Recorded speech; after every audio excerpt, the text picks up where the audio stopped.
So, mainit na yung ating mantika, yung garlic, at saka yung ating ginger.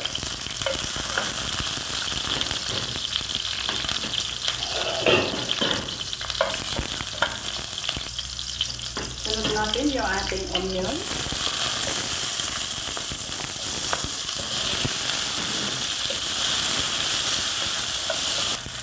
Sunod natin yung ating pork.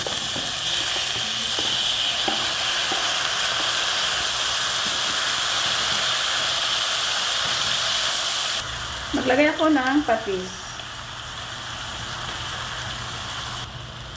Mag-add ako ng green cube. Lulutuin ko lang muna yung ating sahog. Saka ko ilagay yung ating malunggay. So, luto na yung ating pangsahog. So, lagay natin yung ating... ang dami pala nito.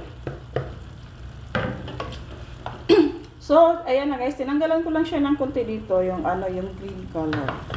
Kasi yung una kong ginawa, pag tinanggal ko lahat yung yun nabibiyak.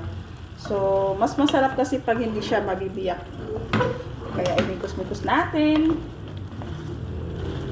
Tsaka natin siya lagyan ng kunting tubig para maluto siya at saka takpan. So, lagyan ko siya ng tubig. Ayan. Para maluto yung kanyang magiging malambot. Pag malambot kasi guys, pag hindi siya malambot, yung hindi siya hindi masarap. Pero pag malambot na siya, paano siya yun, yan, masarap siya. So maglagay ako ng salt. Black pepper.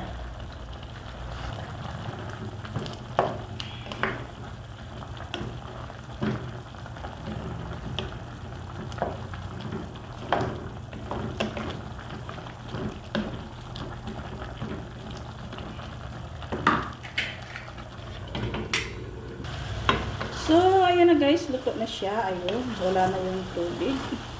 So, malambot na siya, oh. So, okay na siya, guys. Tikman natin. Okay na yung kanyang lasa. So,